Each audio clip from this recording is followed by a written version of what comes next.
This is ContactTalkRadio.com. Consciousness in action. And you are taking action into your consciousness by tuning into Contact Talk Radio. And on TuneIn.com, Ping.fm, and Upsnap Mobile. Contact Talk Radio. Hello, everybody, and welcome to Spiritual Energy Dynamics. I'm your host, Liz Starkey, and your other host is sitting to my right. Actually, Liz is the primary host today, but I'm Robert Tum, and we're excited about our program today. And welcome, everybody.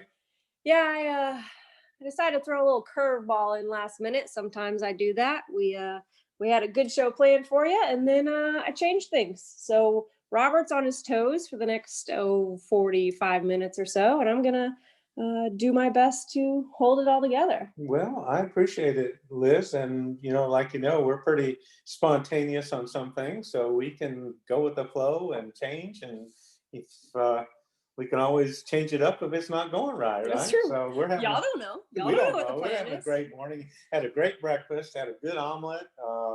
Great breakfast, and I think I'm on my third cup of coffee now, so all is good here in Florida.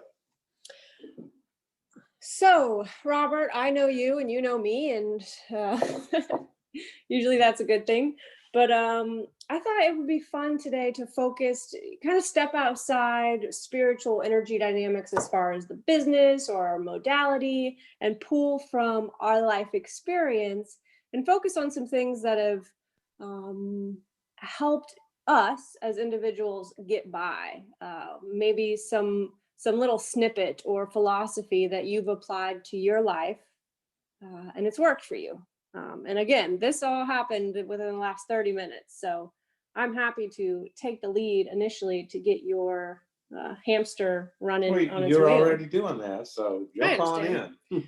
Well, I wasn't introduced to spiritual energy dynamics until 2014, maybe ish. Yes. And so I had a good amount of time prior to that where I had to kind of go on it in my own terms. Now, I use these methods and modalities regularly to clear my energies, realign, feel better in my own skin. But these methods weren't available to me for many years. And so I've had quite a lot of success with these three things I've listed. So we'll just talk about the first one. Sure. Yeah. So as I've walked this life, I've learned probably the most important thing is you got to take care of yourself. There's this fear that I think a lot of people have when they're working out in a gym, and that is all these people are looking at me while I'm working out in the gym. And that's just not true. Everyone's looking at themselves working out in the gym. And I apply that to everything in life. More people are focused on what they're doing than what you are doing, which can translate to you have to do for yourself. No one else is going to do it for you. And that's been a huge lifesaver in my personal transformation, because it wasn't until I realized that I have to do for myself, and then as I started doing for myself, did I start to change. It makes sense, Liz. I mean, you can elaborate that a little bit more, I think. I'd like to hear more about that exactly. Maybe give us also maybe an example. Woo, okay, yeah, that's kind of personal, but I'm a pretty honest and open person. I struggled with addictions in my life, drugs and alcohol. And it was the forefront of my life. It's kind of what my daily activities revolved around for quite a few years in my early 20s. And there was an arrest that happened. And after that arrest, there was a court-ordered attendance of Alcoholics Anonymous. And I learned a lot sitting in those meetings. I sat in those meetings for, I think, a year and a half, just listening. And it was then that I realized that I had a problem, that I was different than most people, and that I was an addict. And I continued on that path of having that understanding about myself, but continuing to drink and use drugs. And it wasn't until I realized, like, I'll keep going on this path and I will either end up dead or in jail. And that's when I decided to do something about it, because no one else, one, could really help me or had the tools or energy to do that. So when I changed my mind and decided I wanted to be better or be different, things started to change. And it wasn't overnight. It wasn't easy, but it's been worth every teardrop and blood stain and whatever else, sweat, angst, fear, worries. It's been worth all of it, because I'm now the driver of my vehicle. It's not alcohol, it's not drugs, it's me. And because of that, I can do anything I want to do and achieve anything I want to achieve. And I look at my 30 plus years on this planet, and I've done a lot in that short amount of time. And I am hella proud of what I've accomplished, because it's a big thing. And you can either be your biggest critic or your biggest cheerleader. And I've continued to pivot to the latter and to be on my own team. And so just making that decision to want to change is a huge first step, and it's the catalyst to a whole lot of really, really awesome things that can happen. But you got to do it. And so that's one thing that I believe in personally, and that I encourage other people to do. You can sit around thinking about who you want to become or what you want to be or what you want your life to look like, but until you start taking action, it's not going to change. And you don't have to do it all at once. It's just baby steps. Like I've said many, many times, just taking a really big thing and breaking it down into a lot of really little, easy digestible things to accomplish. And man, you can look back and realize how far you've come. It's really, it's liberating. Liz, it's a great story to having been an observer of your achievements during the part of the lifetime I've been spending with you. And you are, in a way, a bit of a contradiction to one of the things that we've talked about before. Paul and I, my friend Paul, now he's passed on about a year ago, but he's a psychology professor. We talked a lot about addictions and that as we try to apply energy work principles to it.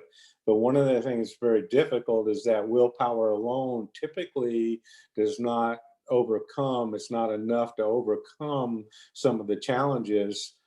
And there's usually some extra support and that needed. But you're a walking example of that. Willpower has been the catalyst and the drive and the part of the success of you having not only overcome those challenges, but exceeded in every aspect of it by working hard, by being diligent and consistent and blending together methodology to that fits what you are trying to accomplish. And it's been a remarkable thing to observe. And it's actually been shifted my paradigm a bit as I look at some of the challenges with addictions and the problems with overcoming it. You're definitely, from my observations of having been around it a long time, different types of challenges with that, is that you've set the bar pretty high and are a remote role model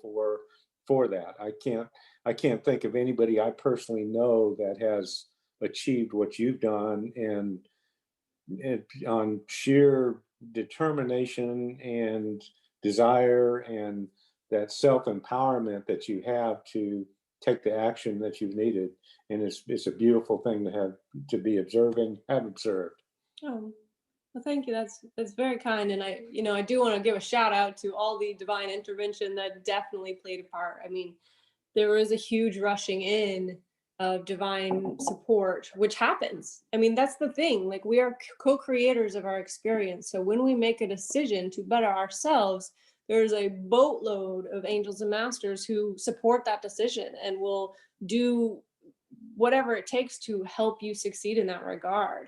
And the more connected we are to that realm, the more tuned in they can be and the more they can rush in. So, it's not, while I say I've done this alone, I haven't done it alone. And it's not like I succeeded the first time. I've been aware on some level that I had a problem since I first started using freshman year in college. And so that seed has been grew for many years, and I struggled with it all the time. But there was just a point where I finally accepted the reality of the situation. And I failed when it came to quitting drinking. I failed every day for an entire year. I spent a whole year trying to drink normally, drink moderately. And I woke up every day feeling so ashamed of myself.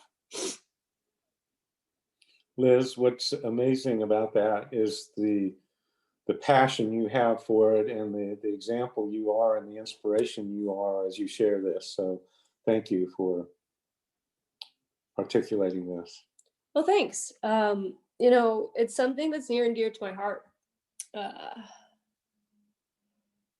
because it's around me. It's in our society. It is, you know, these substances are pushed, alcohol specifically, to be something that is commonplace, and it's a poison, and it slows us down and inhibits us and causes a lot of problems, and it catches us in this really murky trap. And so if I can be just a little spark for one person out there who's struggling, it would be an honor, because it's been excuse me,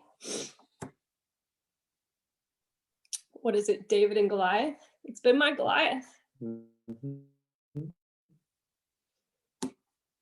Liz, I think if there's many bright spots in this, but one of the things I've observed too, as you and I work together and work with people on the spiritual path and trying to overcome obstacles, is how amazing you've been in working with folks that are struggling with this. And you know, some have been trying to overcome it for many, many years, some for a short time, but you've gotten engaged with them, not only in the spiritual work as far as helping manage and keep the energies at a aligned and balanced level, but also in a coaching,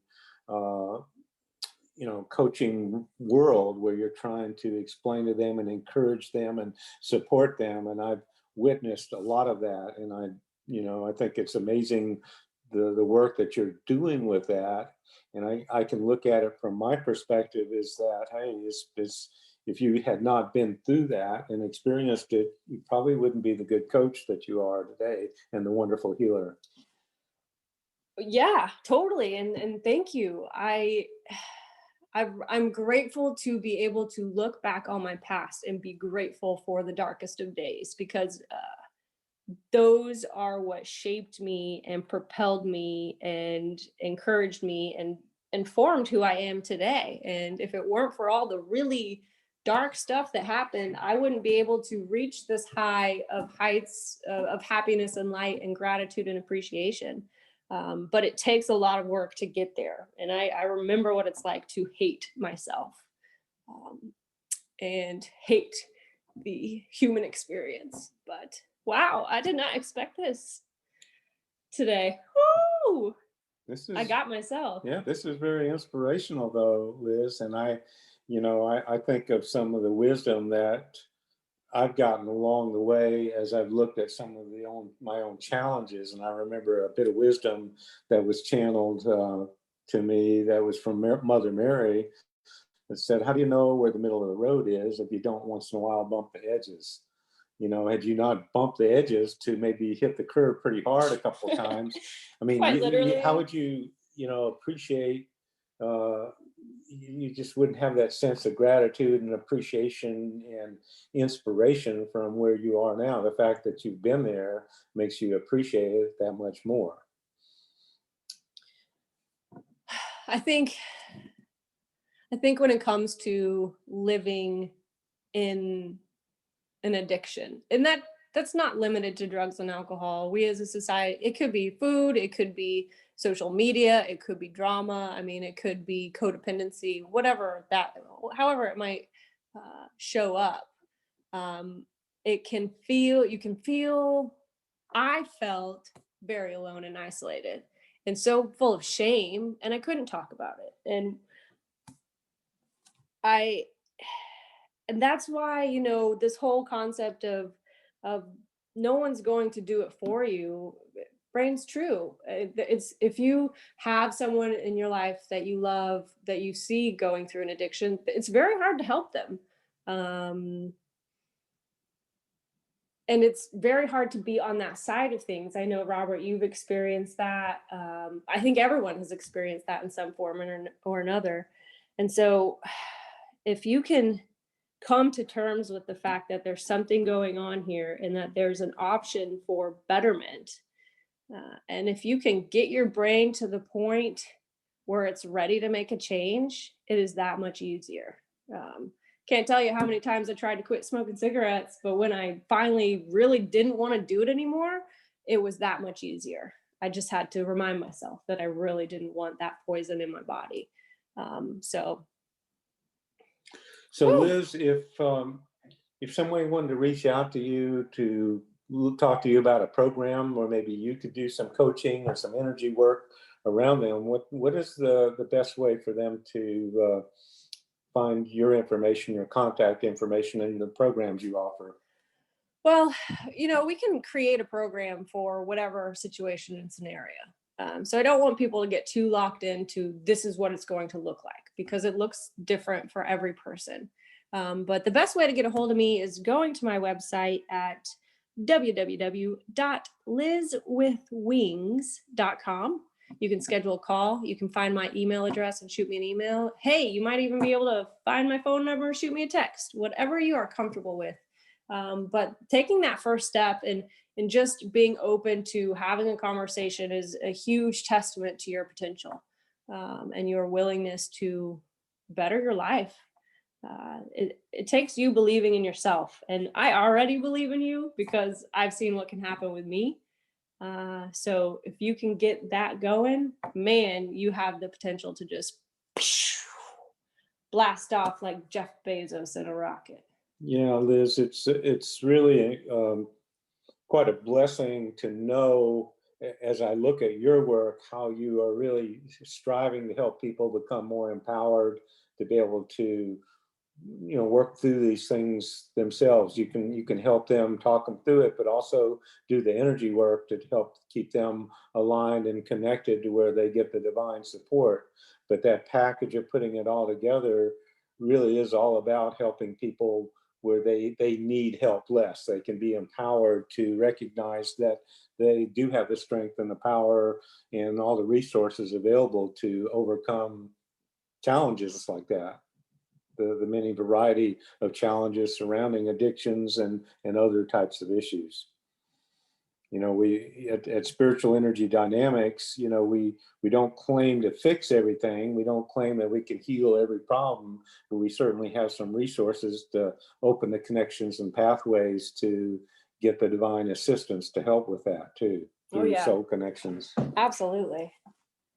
So Liz, thank you. And reaching out to Liz through lizwithwings.com is a big step in the right direction if you're looking for some support and would like to talk. Yeah, and I get it. I get it. And that's, my heart lies in a lot of different places, but I have a real big place in my heart for people struggling with addiction, because I've been there and it could have been my downfall. And now I feel like it's my calling to help those people rise above, because y'all have a lot of life experience and you've learned, there's a lot of wisdom in there. You just kind of got to clear out the muck.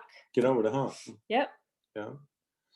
I think one of the things I've discovered along the way with myself and working with people, one of the things that can get us all stuck is kind of regret, beating self up, that sort of thing. And it kind of gets like, it's like getting stuck in the mud, and then just gets deeper and deeper as we get into that woe is me, and how many things that have happened that you might have been able to do differently, a regret, an energy of just sadness and displeasure with self, that you haven't done as good as you possibly could, haven't always made the right decisions along the way. And I think it's real important. One of the things I work on with myself and as I work with others is to get out of that mode of beating self up. You know, when we do that, we play into the game of the negative ego and the subconscious, the pain body, as Tolle would say, that's trying to sabotage our results and our own good efforts and our own empowerment. So one of the things that I think from my experience in working with people is that overcoming that self-doubt, that resentment, that anger towards self, and not forgiving self. It seems to be real easy and based on a lot of fundamental teachings out there to forgive others, but forgiving self is an important part of that hurdle. And like you and I know, these things will bring up what we call patterns and records of things in this lifetime and past lifetimes where maybe we've repeated things over and over and not really learned the lessons. So they have to learn the lesson of forgiving self, moving forward, just keep climbing up that wall, that barrier, getting over the hump and moving forward with it, and find those things that inspire us and move us forward, and try to be as consistent as possible in our road to the next level of spirituality, connection, self-empowerment, self-love, those kind of things. Self-love is a biggie. And I think that kind of sums up everything you said. I've spent much time hating myself and having regrets. And I think that's part of the healing process, is to shuffle through all those file folders, dredge up all that stuff and sit with it. And try not to judge it. That's the big thing. And that is not how we've been programmed to be. We are judgmental animals, labeling and categorizing everything, good, bad, whatever. And as you do that more, you make room for more love of self. And as you continue to take steps in the direction you want to go, you bring yourself more opportunities to pat yourself on the back, to be proud of yourself. And you fill more with the self-love. And as more of that comes in, it all gets easier and easier and easier. I think it's just getting through that initial phase, which feels as heavy can be. And that's where the angels and masters come in, and really they can lighten the load an insane amount and hold your hand through it, essentially. Yeah, it's beautiful, Liz. I'd like to kind of lead a little bit of a group healing meditation, so to speak. And so if everybody will join me now, just visualize that you have this wonderful team of angels and ascended masters and the David kingdom all gathered around you, wanting to be there to help, and they just need to be invited in. So visualize, if you would, this big team around you, just looking for that invitation. And the way we allow them in is making sure our energies are aligned and clear. So join me a minute as we go through a bit of a chakra clearing here, visualizing the energies of higher blue, violet, indigo, white, and all the wonderful healing vibrations of the planet that's available to us, going through our entire chakra system, our emotional, our mental, our physical, our spiritual bodies, that is all connected together and intertwined.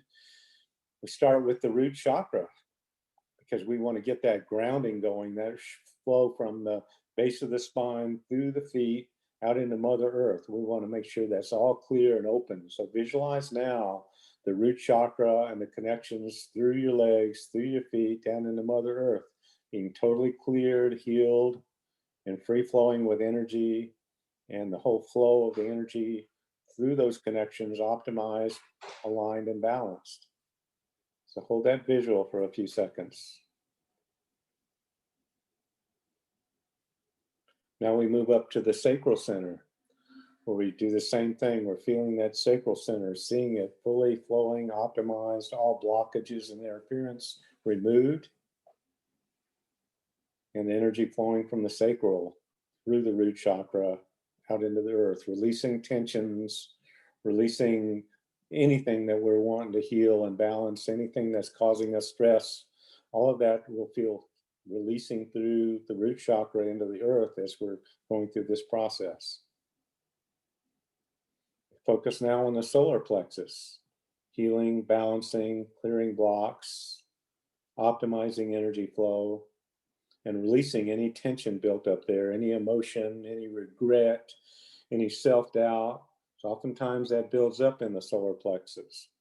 So visualize that releasing happening now, like a big window opening up, a sliding door opening up, allowing that to release out.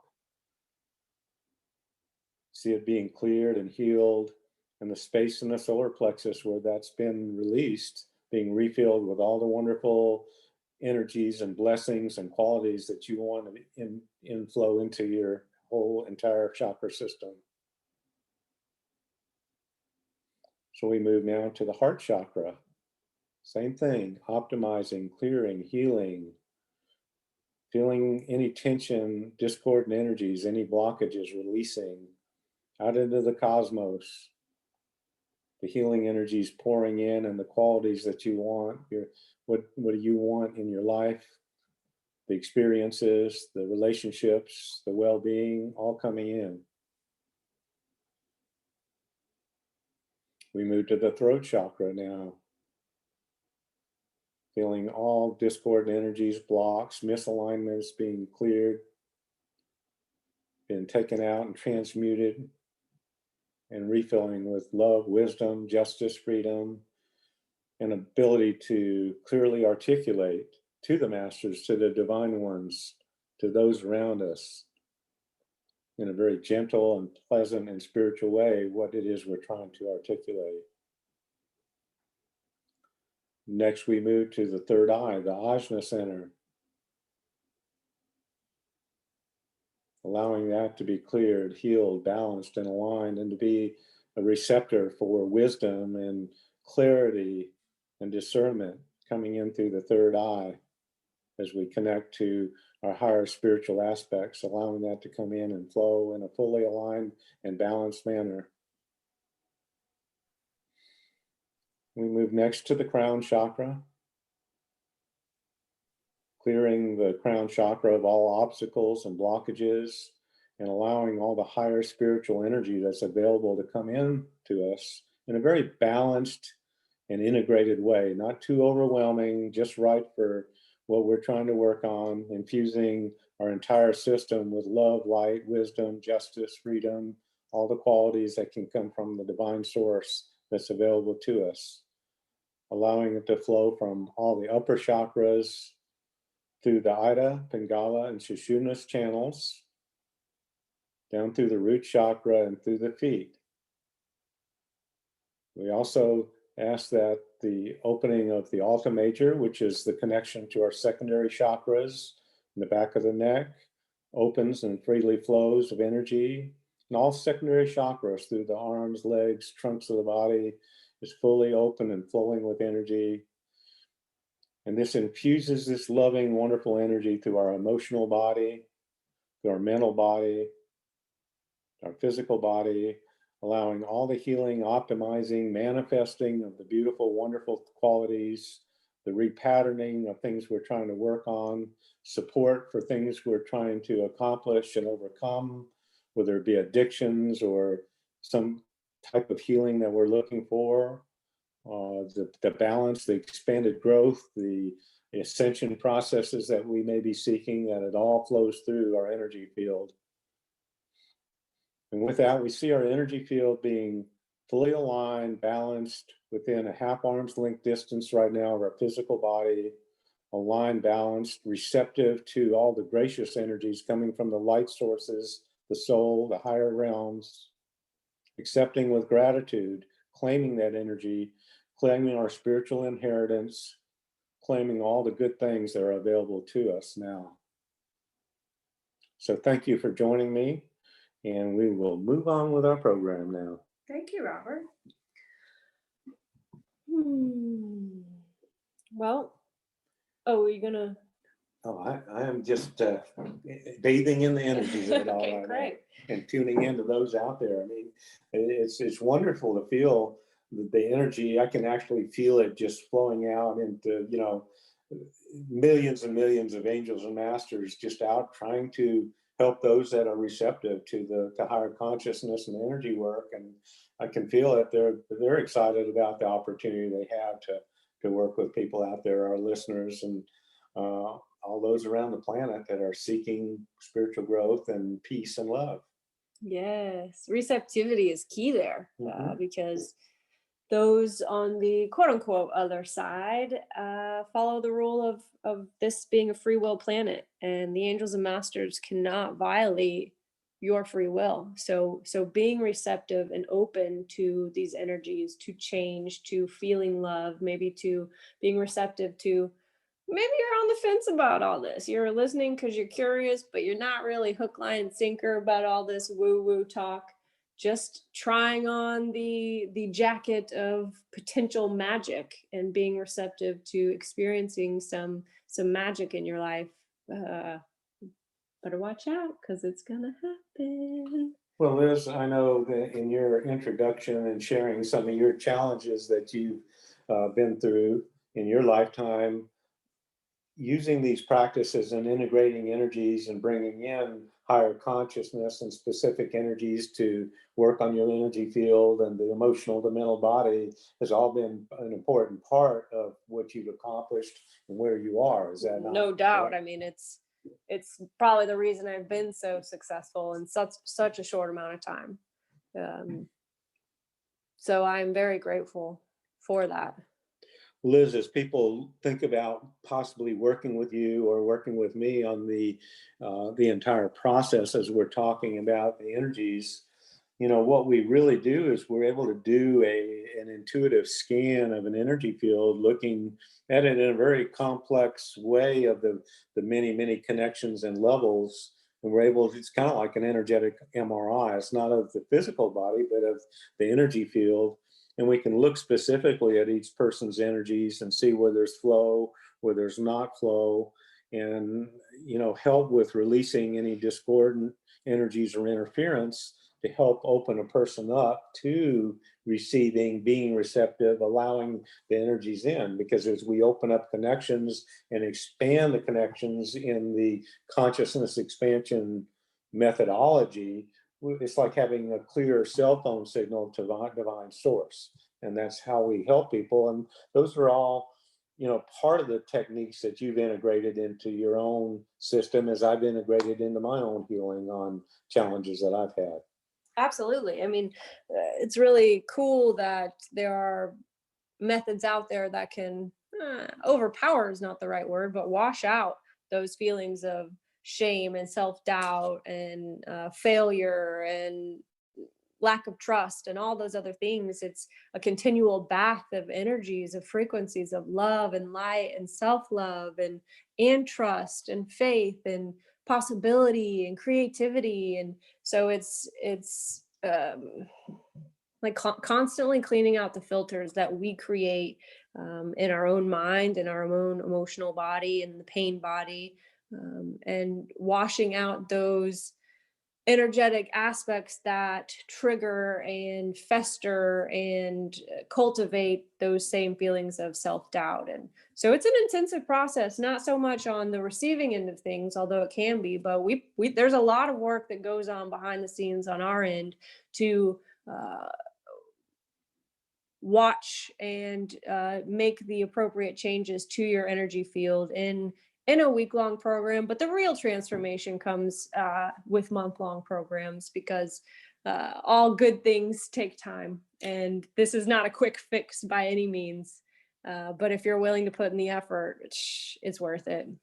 Right. And looking at the programs over a week or a month or longer sometimes, there's a process in which we look at the patterns too. If there's a repeating pattern, we work with clients very closely to figure out maybe what is the source of it, what's the cause of it, do some coaching as to what a person can do to help themselves become more empowered to resolve what those patterns, whether it be some outside influences or whether it be internal stuff that somebody may be working on.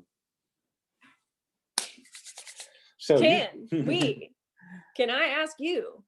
Sure. is there a personal philosophy or a quote or something that you believe in that has helped you become you? Not, you know, not spiritual energy dynamics, which is great and I love it, but is there something that you believe in? Like if we were to summarize Robert Tum into like 3 main philosophies, do you have one for us? Well, one of them is I try personally not to make excuses for anything, you know, to not look at things with regret or beat myself up, but just to look at things that no excuses. There's no reason not to move forward. There's not, you know, if there's a little backsliding or something going on, just recover from it and keep moving forward. Keep moving forward. Don't take the 2 steps back that we sometimes do, is to keep moving forward, and a little step backwards is really no big deal.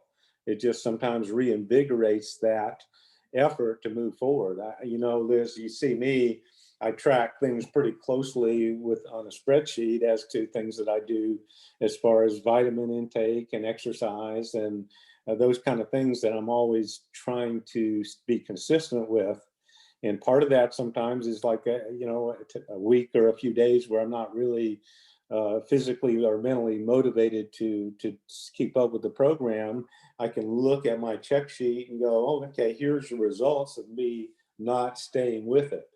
And no excuses, no beating myself up. It's just a redetermination to stay on the program and move forward with it. And that's in every aspect, whether it's working on my own energies, whether it's taking time for self, whether it's working on clients, preparing for the future, preparing for classes. It's just being consistent and staying with it. And no excuses, just move forward. I like that. Thank you for that. Yeah, I see that in your lifestyle. And, you know, this could be sharing your personal info a little bit, but you're not on any medications. You know, you don't buy into this age bullshit. You are who you are, and you never stop doing what you do. You really don't, you don't have excuses, and you push through always, and you're hard to keep up with. Well, I appreciate that. And there's a self pride in that, listen, I want to, you know, none of us are perfect out there in actions or thoughts or philosophies. We're doing the best we can, but I like to think that I'm a role model for myself and my efforts. You know, I'm proud of the fact that I stay in pretty good shape and have my good attitude most of the time. And those things take some work, but all the techniques that I've incorporated and we've incorporated into spiritual energy dynamics are things that we know not just work for us, they work for other people. And it's not all just about energies. And we know that energy work itself doesn't fix everything. It has to be in collaboration and conjunction with effort. I really do believe in the inspirational perspective that the Ascended Masters work with us in direct correlation to our own efforts. So we're sitting around just waiting for a miracle to happen or something to be fixed, but we're not doing anything about it. We're not going to, you know, the support that we're going to get is minimized compared to the correlation to the amount of effort we put into it. And determination is part of it. Letting go of the regrets and the beating self up is part of it too, because it is law of attraction principles that are part of this. Absolutely. You know, and that goes hand in hand with what I guess started out with. And we are co-creators. We are writing our own story. I think of this image of this human chiseling, you know, this rock solid body with like a 12-pack out of this body covered in fat. And that's, you know, we are the clay that we mold ourselves. And so I love that. And I see that. And you do a really good job of putting out there what you want and manifesting what you want in yourself. You don't create roadblocks for yourself to fail. You just keep pushing. And I think that's really admirable, Mr. Tum. Well, thank you, Elizabeth. I appreciate that. You know, it is sometimes to you know, we have people that inspire us. I guess probably my inspirations come from a number of sources depending on what it is. I love the golfer Gary Player, who's in his 80s, that does hundreds of crunches a day and eats right and has the right attitude. I certainly can't keep up with him as far as, you know, what he does physically, but that's, yeah, you could. oh yeah, That's I can't. that was You're an right. excuse. There we go. Good example of it. But there's an inspiration there, and I think you know, we have inspiration for different aspects of our life, and hopefully, I'm an inspiration for somebody out there too. As you might be. I don't know. Yeah. No, Robert. You, I think you inspire hundreds of people. You inspire me. Well, thank you, Liz. So what else do you have on your list? Let's see, what else we got? Fake it till you make it. You know, it's kind of cheesy. It might be overused, but I've found it to be at times imperative, because there might be something that I don't believe about myself. One, you know, when I started to stop drinking, I had no vision or outlook past that moment. I had no idea that I would make it this far once I had my last drink. But faking it till you make it. If you walk into a meeting and you are terrified and you're riddled with anxiety and you worried you're going to get, you know, chewed out from so-and-so, you put on that jacket of confidence, you walk in with your head held high and you pretend like you own the room. And that energy you put out has an impact on how people interact with you, how things react to you. And the more you pretend to be what you want to be, over time you become that thing itself, because it's, again, this whole co-creator thing. Mm-hmm. You want to eat, you want to be a vegan, well, you know, put on the, I don't know, outfit of vegans. Losing that analogy there, but well, you know, your point is again, keep on trying. Yeah, keep on trucking, keep on moving forward, and you know, in spite of some of the challenges in accomplishing goals and evolving to who you want to be, there's challenges along the way. And sometimes part of that is having that visual of that bar. So fake it until you get there just means you're keeping on track with yourself, looking at yourself, and not, you know, not letting anything get in your way and slow you down. So I think that's a great visual to have and a great analogy. Can you think of a specific time, Robert, when you faked it? Or was there something you faked for a long time until you kind of crawled out of that hole? Well, I think as we are developing whatever modalities we have in our walk through life, is sometimes we're trying to develop a confidence and a you know, where we're able to represent with ease and grace whatever it is we're trying to represent, whether it's our spirituality, whether it's an expertise in something. But sometimes along the way, you kind of have to fake it. I know in the early days of working on computers, I wasn't really good at learning through classes, and that a lot of times I learned by taking things apart and breaking them and then putting them back together. And you know, but there was many times when we'd be around certain problems and the clients were looking for a resolution because things were desperate. They were behind in what they were needing to deliver to clients, and you had to appear confident. You couldn't go, hey, I can't fix it, or I don't have the answer, or support will be here in 3 days to fix it for you. You know, you had to continue to, like, oh, I've got this, I'm working on it. Here's a plan of attack. Here's a step-by-step action to take in, even though in your mind you might be going, I'm not so sure about this. I'm not sure I have a solution. But moving forward, what I found was that oftentimes with that mentality, sometimes a solution just magically appeared because your determination and your desire, my desire at the point to come up with a solution, it helped manifest it.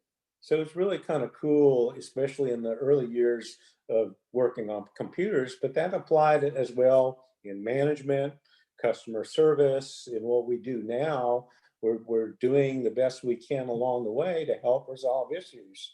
And with that effort and being objective along the way, solutions do, clarity is what comes sometimes, oftentimes. Yeah. And it's really rewarding. It's amazing. And I think that's why in what we do, we're amazed every day at some of the miracles and things we witness in our own lives and with people that we work with, based on some of the principles we apply and the protocols we apply as we take a look at the overall energy field around a person and then work in collaboration with them.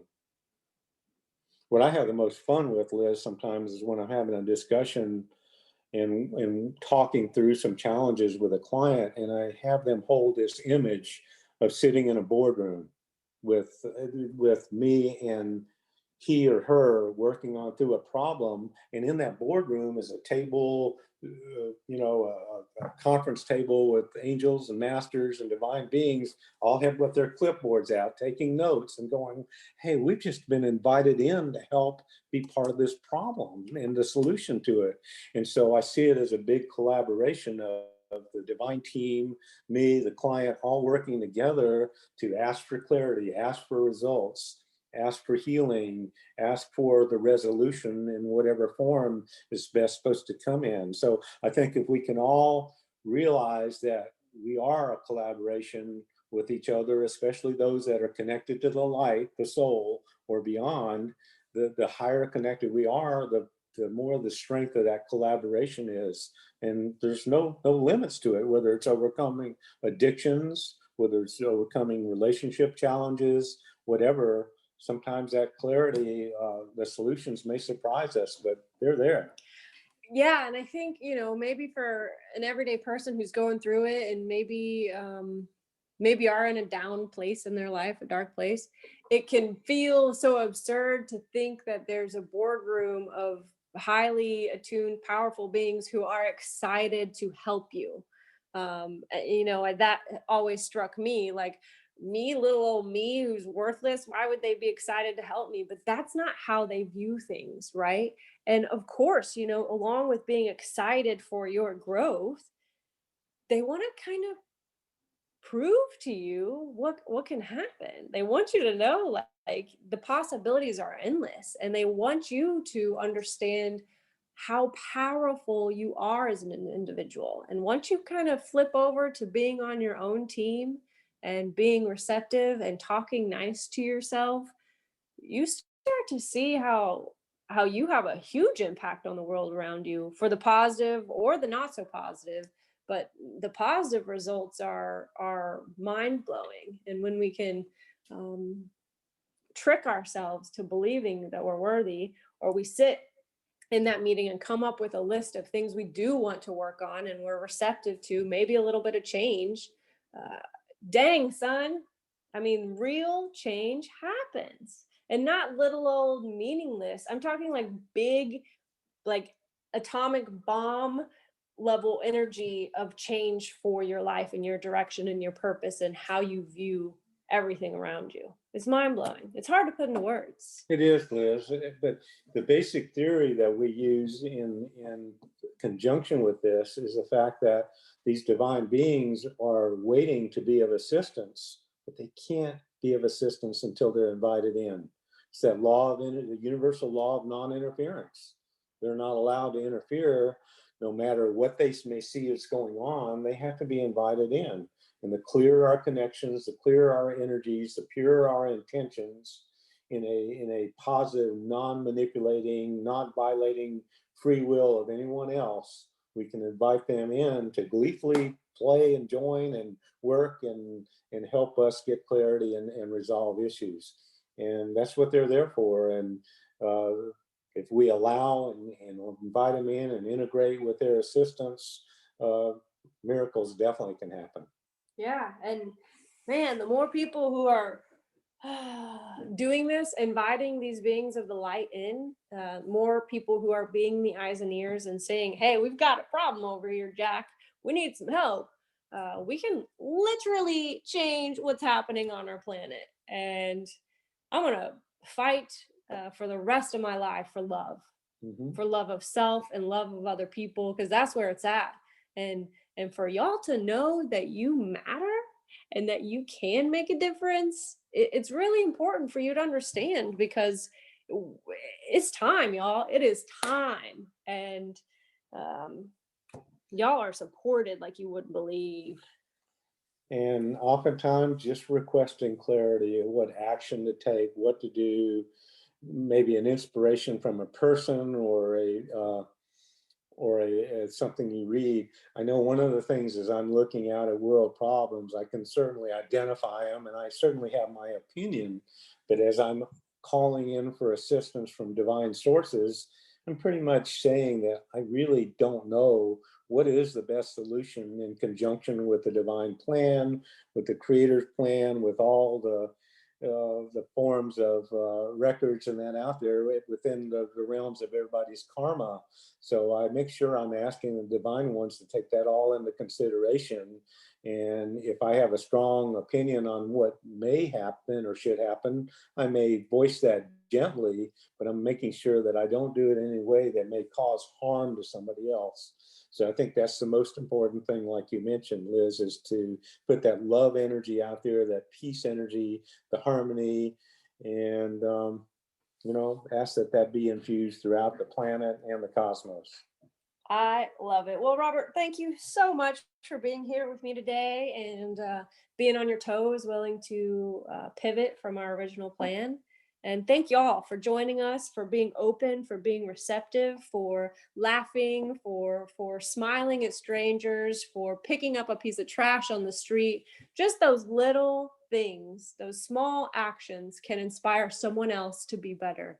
And its ripple effect happens. And then all of a sudden, we've brought heaven to earth and we're living in the Garden of Eden. Thank you, Liz. Thank you for your inspirational sharing and everything about what you bring energetically and personally into the realm of spirituality and how you help others. I'm grateful. Hey, we got a few minutes left. Robert, tell the good people of the world how they can get in touch with you. Well, the best way is just get on our website, which, by the way, is going to be reconstructed over the next couple of months. I'm excited about that. But it's Spiritual Energy Dynamics. It's SED for you. That's S is in spiritual, E is in energy, D is in dynamics, the number 4, the letter U is in uniform.com.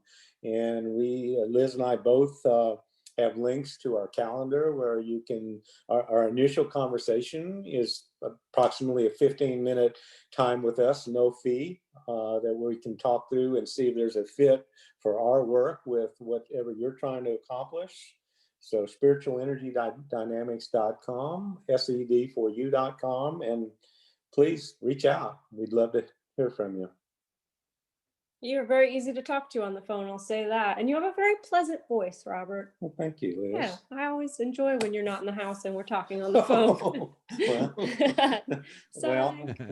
We'll talk. We'll take that up offline. All right, y'all. Thank you so much for joining us. Make today super special.